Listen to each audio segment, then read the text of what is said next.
착각 그러면 뭐가 생각이 나시나요? 자유다. 아, 예, 멋집니다. 착각은 자유다. 착각에는 한계가 없다는 이야기죠. 그 다음에 또 착각. 어떤 게 생각이 나시나요? 누가 또 착하게 각성한다 그러더라고요. 요즘 사람들 얼마나 아이디어가 기발한지요. 한자로 보니까 섞일 착자래요. 섞인다는 의미. 그 다음에 깨달을 각자 해서 깨달음이 섞였다. 뭔가 좀 혼돈을 이야기하죠. 그 한글 사전에는 사실과 다르게 지각함. 지각이 아니고 지각입니다. 사실과 다르게 지각한다. 영어로 보니까 이런 뜻이 많아요. 다들 뜻을 다 아시라 생각하고, 이 용어들을 이제 제가 요즘 유행하는 챗GPT에다가 물어봤어요. 질문을 어떻게 했냐면, 단어 하나하나를 주면서 의미적, 느낌적 차이를 알려주세요라고 공손하게 질문했습니다. 그러니까 챗GPT도 아주 공손하게 대답을 해줘요. 이렇게.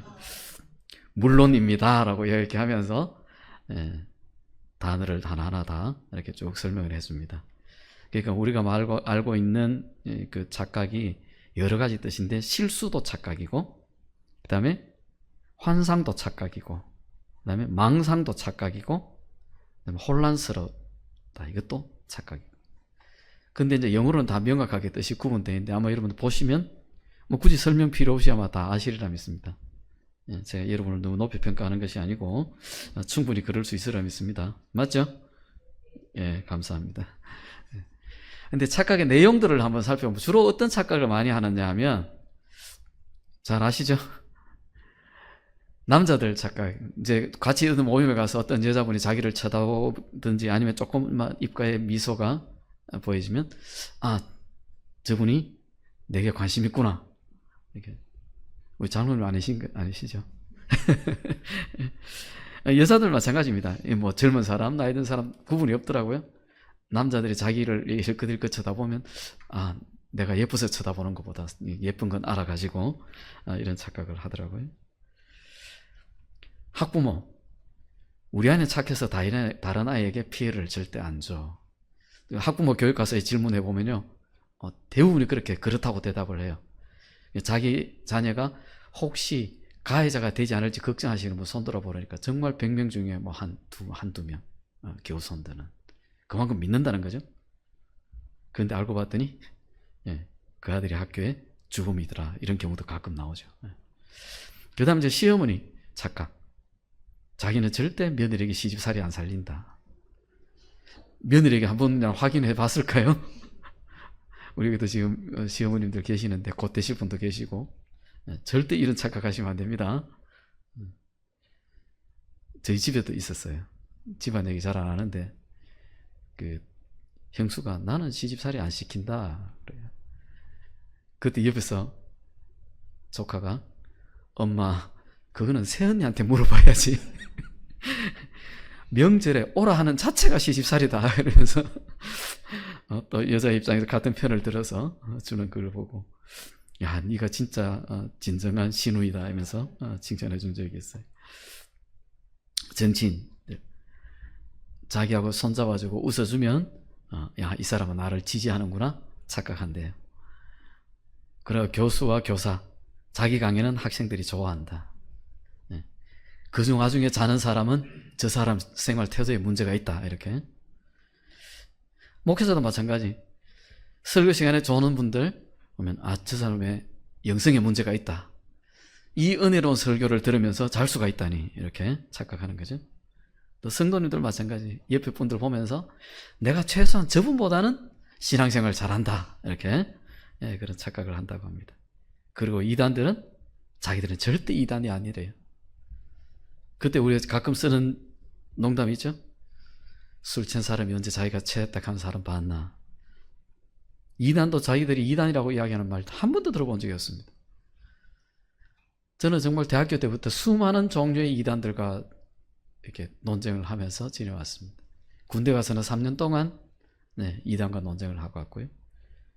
3년 동안 2개월 동안 훈련소에서부터 그랬으니까 그 친구가 또 자대까지 같이 배속을 받아가지고 저희들이 이제 공군은 이 식당이 따로 있는데 하필 저희들이 사용하는 그 식당에 또 배정을 받아 그 친구는 이제 그 짬밥 특기라 그러죠. 지원 특기를 받아가지고 그 식당에서 밥 먹으러 갈 때마다 그 친구를 만나야 되고 네. 먹을 것이 필요해서 갈 때마다 또 만나서 논쟁을 하고 와야 되고 네. 구원파였습니다. 그러니까 이단들이 왜 그렇게 저를 많이 만났는지 몰라요. 그래서 진짜 종류란 종류는 다 만나봤습니다. 심지어 저기 그 뭡니까 도교도 만나보고 또 그 뭐죠 뭐 우리나라에서 생긴 그 뭡니까 온갖 종교를 다 끌어모아놓는 종교, 예? 대순질, 예. 그 사람들도 저희 사무실까지 찾아온 적도 있었고요. 하여튼 정말 뭐 이단을 다 만나본 것 같아요. 그런 많은 착각들 속에서 오늘 본문을 통해서 우리가 우리 신앙생활 속에서는 우리가 어떤 착각이 있는가, 본문 말씀에 보면 같이 한번 읽어볼까요? 시작. 그와 함께 올라갔던 사람들은 이르되 우리는 능히 올라가서 그 백성을 치지 못하리라. 그들은 우리보다 강하니라 하고 이스라엘 자손 앞에서 그 정탐한 땅을 악평하여 이르되 우리가 두루 다니며 정탐한 땅은 그 거주민을 삼키는 땅이요 거기서 본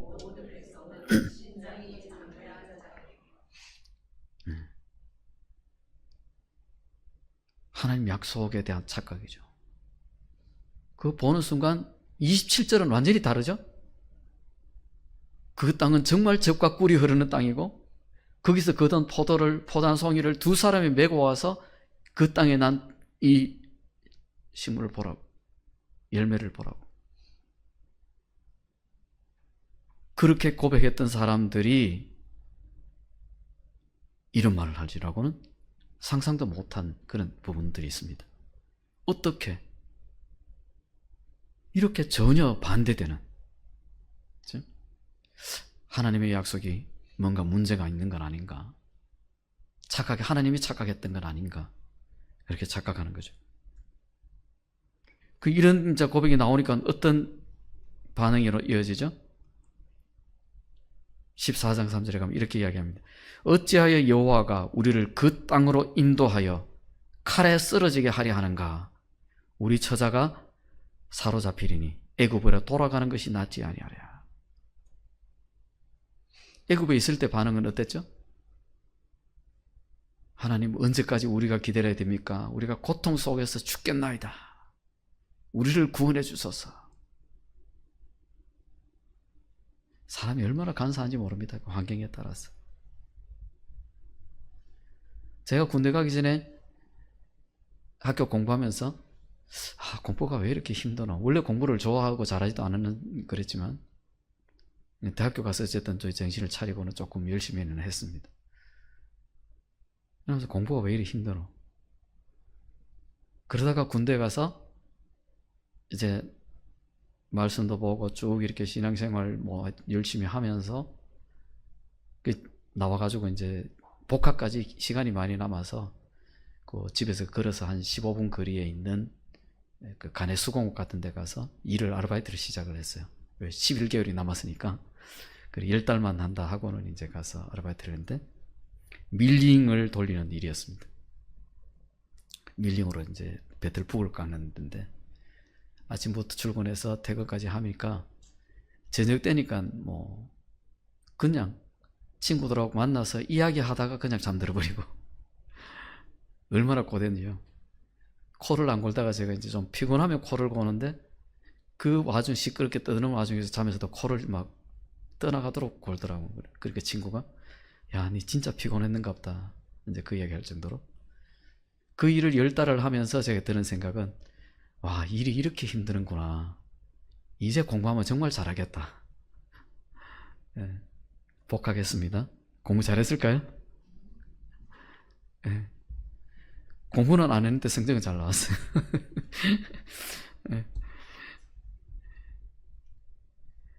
하여튼 그렇게 하면서 사람이 정말 간사하다 그랬어요.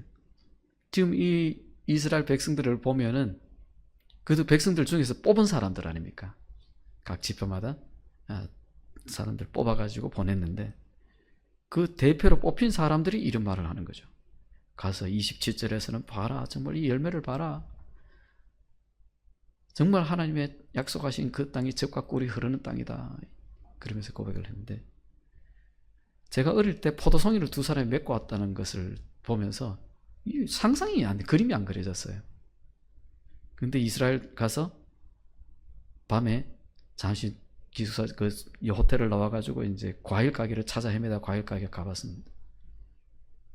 포도송이를 딱 보는 순간 성경이 진짜네 그랬어요. 포도송이가 정말 얼마나 큰지. 그 주인 보고 들어 보이는데 허리 위로 오더라고요. 한 송이 드니까 이게 제일 큰 포도송이냐 그랬더니 아니래. 제일 큰 거는 오늘 팔렸대. 그 어느 정도 되냐 그랬더니 저를 이렇게 보더니 네 키보다는 크다 그러더라고요. 네. 그 메고 올 수밖에 없는 그런 열매를 보면서 정말 하나님의 약속의 땅이 맞구나, 젖과 꿀이 흐르는구나 하고 막 그렇게 자랑을 했었습니다. 근데 이 사람들이 갑자기 하나님이 우리를 왜 이 땅으로 인도해가지고 우리를 다 적의 칼에 쓰러지게 만드느냐, 열왕기상 19장에도 보면 이런 내용이 나옵니다. 그가 대답하되 내가 만군의 하나님 여호와께 열심히 유별하오니, 이전 성경에는 특별한이로 되어 있죠. 이는 이스라엘 자손이 주의 언약을 버리고 주의 제단을 헐며 칼로 주의 선지자들을 죽였음이오며 오직 나만 남았거늘 그들이 내 생명을 찾아 빼앗으려 하나이다. 누구 이야기 같아요? 엘리야. 갈멜산에서 그 이방 선지자들을 죽이고 나서 이제 내 혼자 남았습니다. 도망하는 장면. 그 하나님의 선지자도 이렇게 연약한 부분이 있습니다. 죽음 앞에 내가 이제 죽겠구나.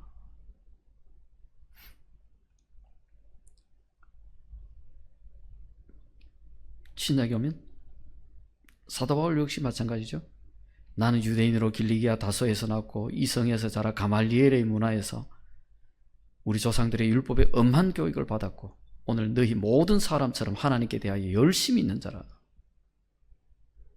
이렇게 착각하고 살았었다는 거죠. 예수님을 만나기 전에는 자기의 문화를 자랑하고 자기가 얼마나 율법적으로 살았는지를 자랑하고 하나님에 대해서 얼마나 열심히 있는지를 자랑했습니다. 이것만 해도 그 사울은 어느 누구한테도 부끄럽지 않는, 어느 누구한테 가서 또 자랑스러웠던 그런 사람이었어요. 그때 이것이 착각이었다 그러죠. 예수 그리스도를 만나고 나니까 이 모든 것들이 뭐와 같았다고요? 배설물과 같았다.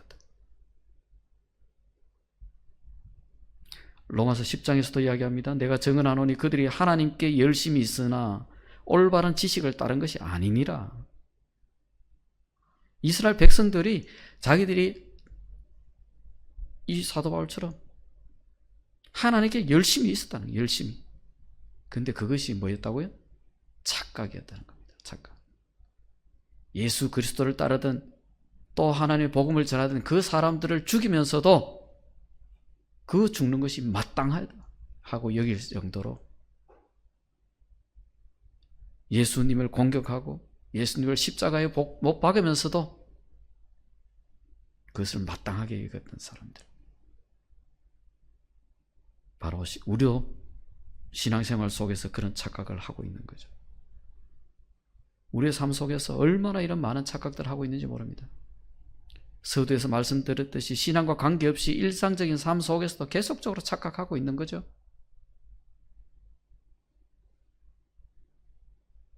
이제 뭐 어떻게든 좀 전국이 안정되는, 그 여러분들이 기도하셔서 그런지 생각보다는 조금 빨리 결정이 날 것 같은 그런 분위기가 되는 것 같아요. 어떤 형들은 빨리 끝이 나야 경제가 돌아갈 텐데. 금요일 날 누가 사진을 보내왔어요. 경주 황리단길 사진을 찍어 보냈어요. 금요일 주말인데 사람이 없어요. 저는 그걸 보는 순간에 경주에 또 무슨 코로나 바이러스가 또 도는가? 심지어 이 생각까지 했어요. 그 금요일 밤부터 정말 사람으로 인해서 길 지나가기가 힘들었던 그 거리가 사람도 없고 차도 행해요. 가게들은 문을 닫고요. 심각합니다. 그럼에도 불구하고 지자체는 에이펙 회의 때문에 온통 거기 집중해가지고 한 사람도 타지 않는 차를 계속적으로 운행을 하고 민생에는 관심이 없는 거죠. 정말 이 나라가 어떻게 될지 빨리 안정이 돼야 됩니다. 직장 다니고는 분들은 피부로 느끼는 게 좀 적을 수도 있습니다. 그러나 사업을 하시는 분들은 정말 그 피부로 느끼는 감도가 엄청나게 차이가 납니다.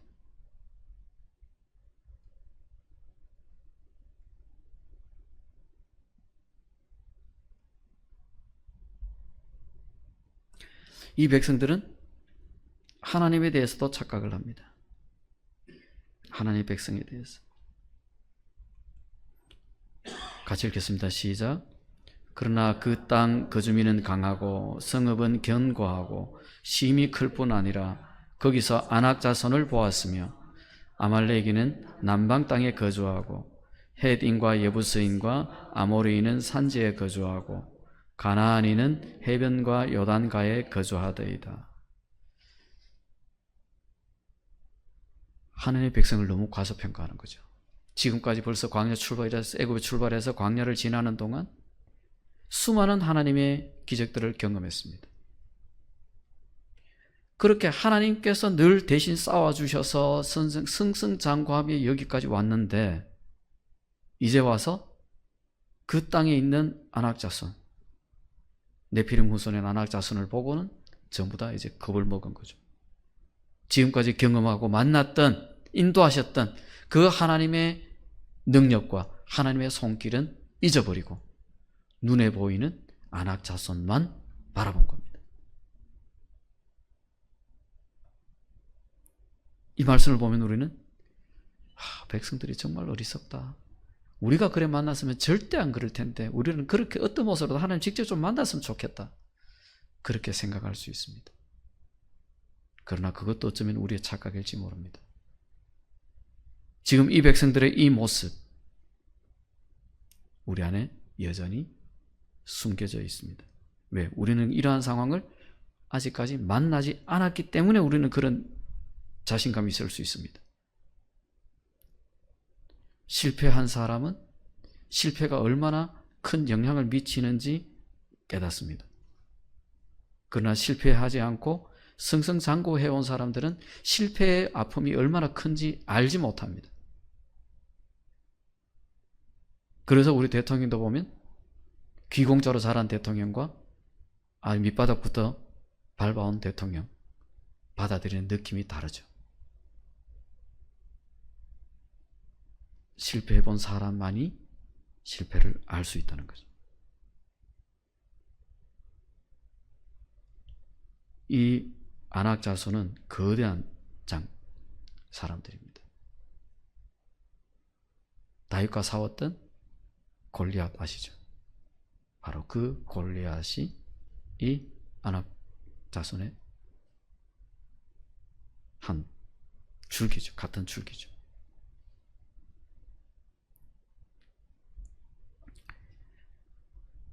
그런 거대함을 봤더니 한 사람이 나왔는데도 온 군대가 벌벌 떨지 않았습니까? 그런데 그 사람들이 곳곳에 있습니다.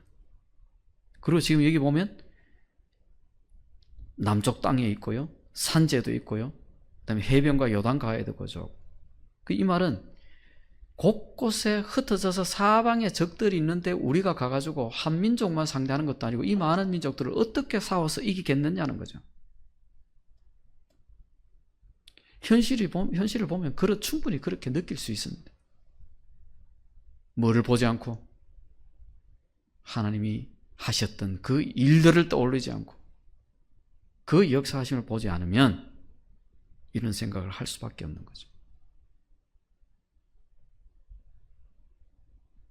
그래서 우리가 무엇을 보느냐, 어떤 관점으로 보느냐에 따라서 우리 생각의 방향은 달라지고 그에 따른 우리의 삶의 방향도 달라집니다. 좀 더 나아가면 삶의 질도 달라지는 거죠. 어떤 난관 속에서도 하나님 앞에 감사 기도 올리는 사람들이 있습니다. 고통 속에서도 하나님 앞에 감사하는 사람들이 있습니다.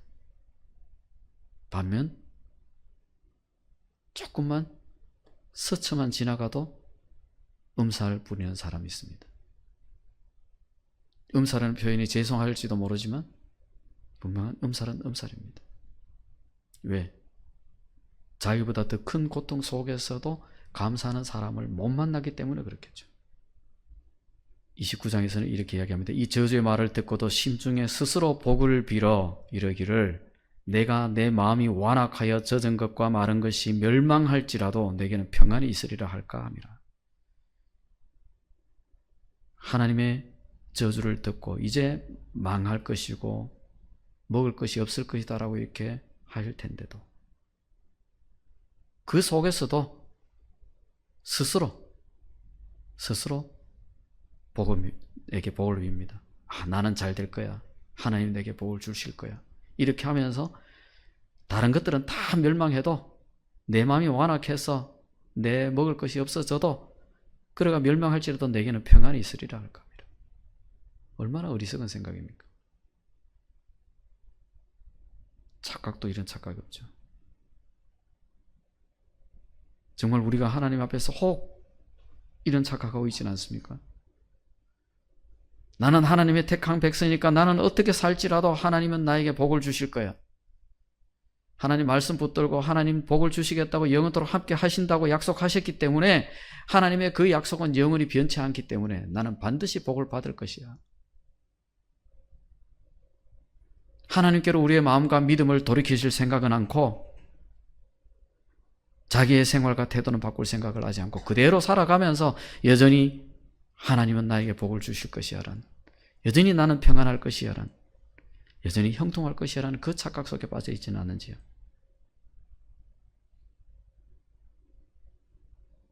모든 성경에서 하나님의 그런 심판 뒤에는 전제 조건이 있습니다. 하나님께로 돌이킬 때 모든 것을 회복시켜 주십니다. 절대 착각하면 안 됩니다. 구원파가 왜 문제가 있느냐? 바로 그 문제 때문입니다. 예수님이 세상죄를 지고 가신 그 세상죄 속에는 우리의 과거죄, 현재죄, 미래죄가 다 포함되어 있다. 그러니까 우리는 한번 구원받은 사람은, 거듭난 사람은 회개하지 않아도 된다 그럽니다. 얼마나 위험한 발상입니까?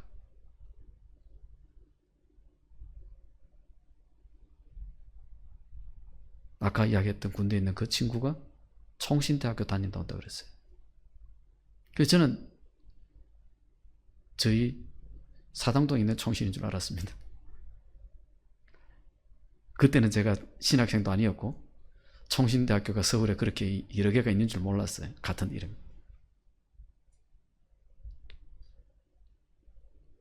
총신 다니다 온 사람이 어떻게 저런 이야기를 하지? 이렇게 생각한 거죠.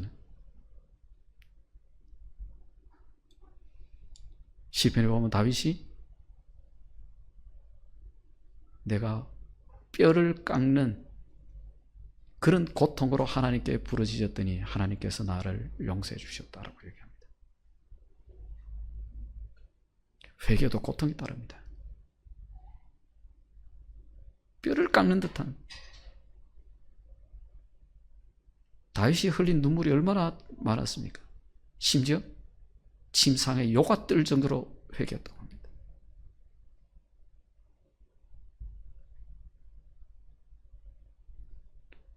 이단은 이단일 수밖에 없습니다.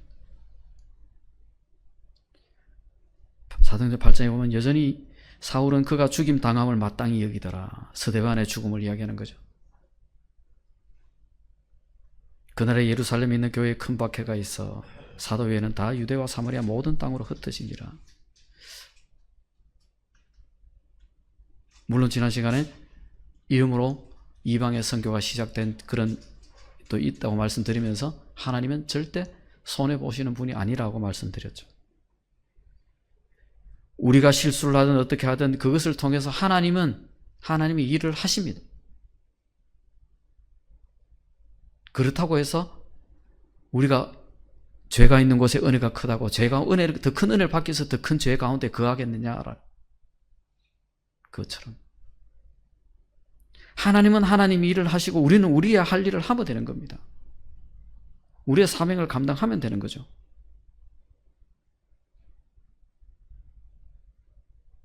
우리에게 주어져 있는 사명이 무엇인지 한 번 더 돌아볼 수 있기를 원합니다. 하나님이 나를 부르시고 세워주시고 여기까지 오게 하신 목적이 무엇일까?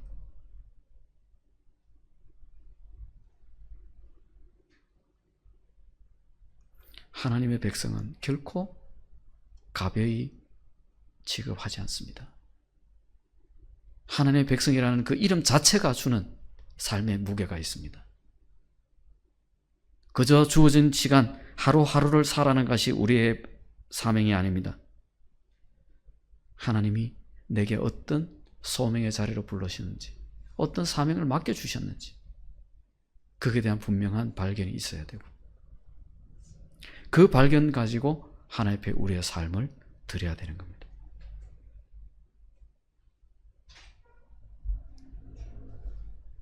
제가 가끔 그런 농담합니다. 니는 몇 살까지 살 것 같노? 하나님 사명 덜 끝나서 아직은 아닌 것 같다. 하나님 사명 끝나야 데리고 가실 텐데 아직까지 내가 사명을 다 못 했다. 부끄럽게도.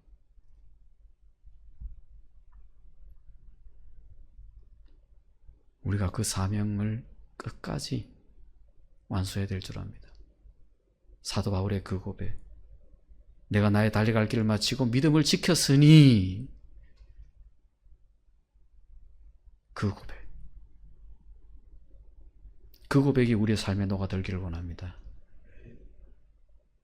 죽음의 순간에 이르렀을 주님 부르신 그 순간에 사도 바울처럼 내가 나의 달려갈 길을 마쳤습니다. 나에게 주신 그 사명의 길을 마쳤습니다. 열심히 달려왔습니다. 이제 후라는 나를 위해서 의의 멸관이 준비되었을 것입니다. 그 확신은 바로 그 사명의 길을 달려갔을 때 거기에서 할 수 있는 이야기입니다. 사도 바울이 내가 그리스도를 본받은 것 같이 너희는 나를 본받으라고 했던 그 말, 그 고백, 제 평생의 소원이라고 말씀드렸습니다. 어쩌면 그 고백을 할 수 있을까? 너희는 나를 본받으라. 어떻게 하나님 앞에서 그 고백을 할 수 있을까? 사도 바울이니까 가능하지 않았을까? 그래서 영어 이름을 폴이라고 하기는 했는데 아직까지 정말 그 세례 요한의 말대로 아직까지 신발끈도 묶을 수 있는 그런 자리까지도 못 간 것 같습니다.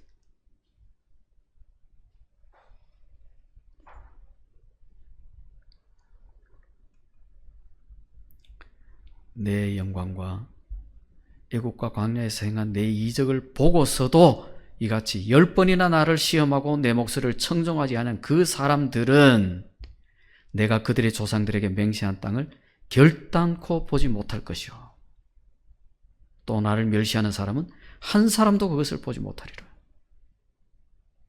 무서운 말이죠. 무서운. 하나님의 말씀은 땅에 떨어지지 않습니다. 그 말씀, 하신 말씀은, 내뱉은 말씀은 다 그대로 이루어집니다. 이 저주의 말씀 마찬가지입니다. 모세가 하나님 앞에 중보를 해도 No, 안 된다.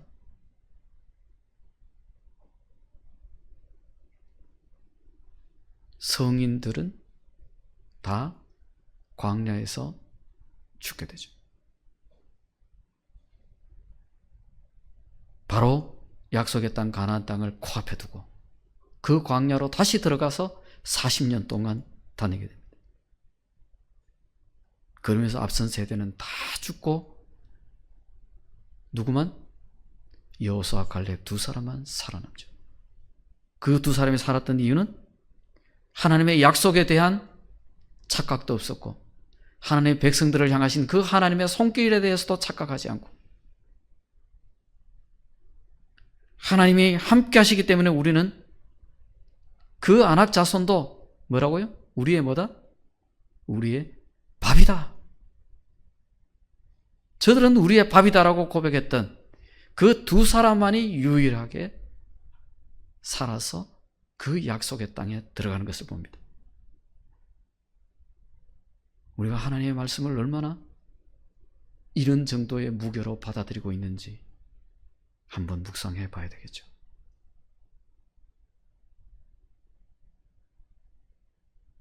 하나님의 말씀 앞에 가정하다고 한 것들을 법으로 허락하려고 그러고 이런 모임들이 계속해서 우리나라를 일어나고 있습니다. 우리 손으로 뽑아준 그 사람들이 그 짓을 하고 있습니다. 그럼에도 그 사람들이 다음에 나오면 또 찍어줍니다. 뭐 때문에? 내가 지지하는 정당이니까. 또 찍어줍니다. 그 사람들은 더 자신감이 있어져. 우리가 사람 됨됨이를 보지 않고 진영만 따라가다 보니 그렇습니다. 어느 쪽이든. 정말 하나님 앞에 신실한 사람들이 지도자로 서야 됩니다. 제가 두려운 건 바로 이 나라가 사라질까 봐 두렵습니다. 수년째 되어지는 일들을 보면 망하는 길로 가고 있는 거예요.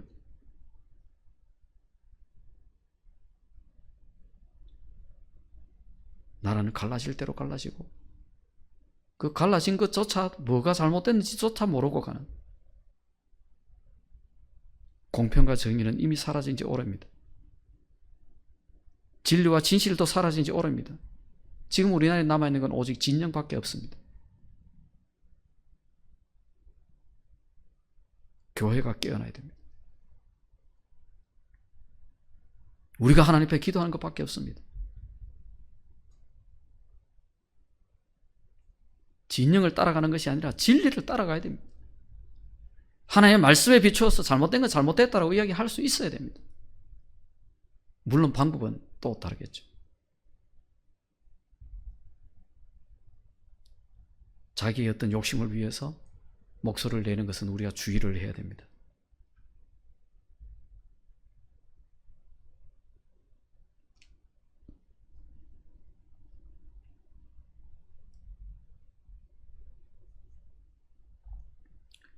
내 이적을 보고서도 했던 그것이 바로 문제였던 거죠.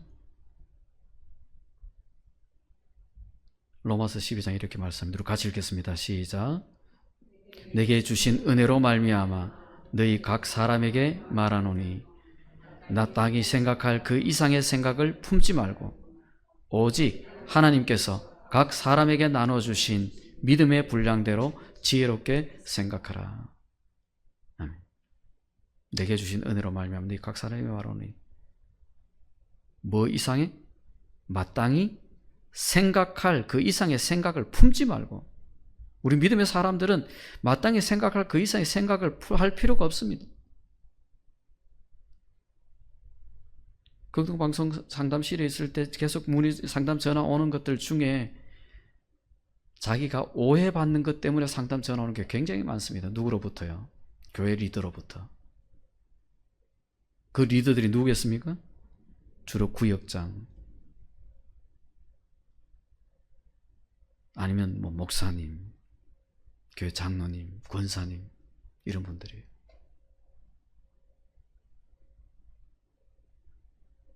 자기가 가지고 있는 그 가치관을 가지고 자꾸 상대방을 판단합니다. 아, 저 사람은 저랬겠구나, 저랬겠구나. 무슨 사정인지 물어보지는 않고 일단 예배 빠지면 은혜 줄었구나. 요새 기도 안 하는구나.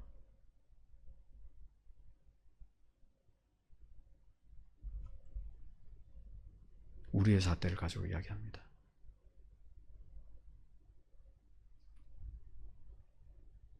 심지어 제가 직접 들은 것도 있습니다. 한 장로님이 프랜차이즈 사업을 하시는데 주일날 문을 열었다고 다른 장로님이 그 장로님 보고 나는 절대 그 집 안 간다 그러시더라고요. 어디 장로가 주일날 문 여냐고. 문을 안 열려면 그 프랜차이즈 사업을 안 해야 돼 맞잖아요. 프랜차이즈 사업할 때는 축하한다고 축하 안 들고 갔다가 주일날 문 연다고 그 집에 안 간대요. 우리가 생각하고 있는 주일의 개념에 대한 오해에서 시작되는 거죠.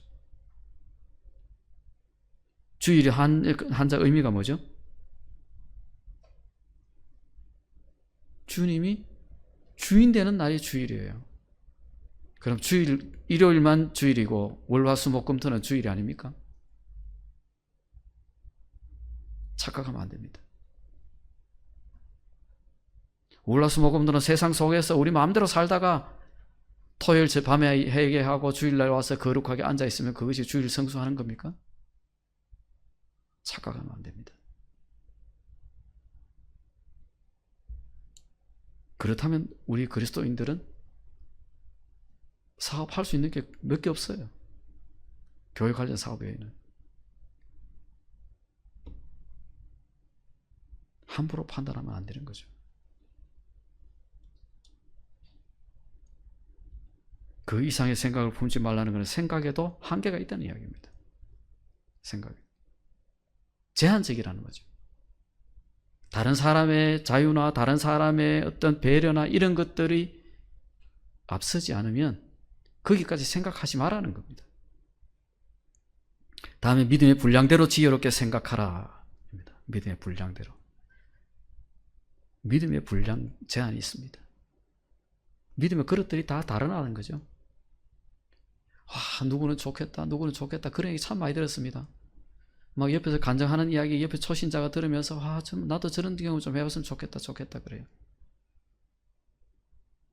저분들을 10년 했는데 최소한 반틈은 하고라 해야지 왜 그래 도둑 신복 가지고 있는 거예요.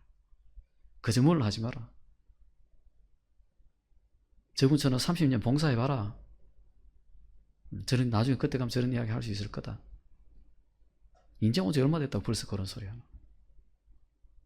물론 기간이 은혜를 더하는 것도 있지만 꼭 그런 것만은 아니죠.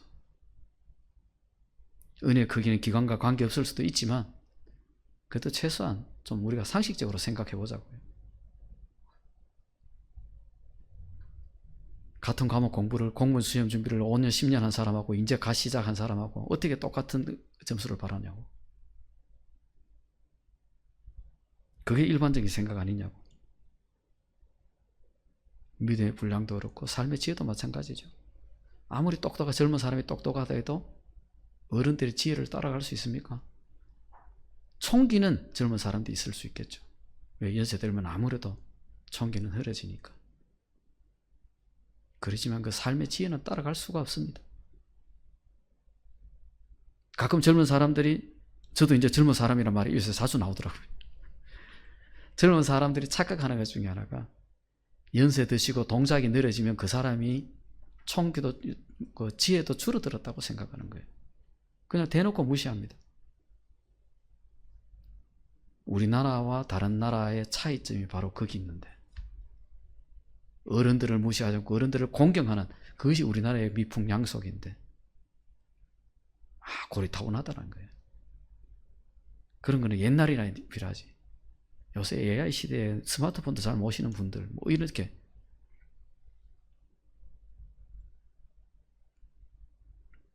착각하면 안 됩니다. 우리가 믿음의 삶을 살아가면서 하나님의 약속에 대해서 착각하고 있지는 않습니까?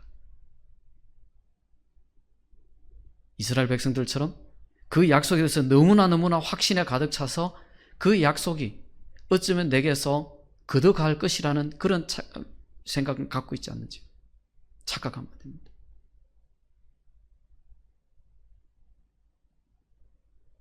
촛대를 옮길 수가 있습니다.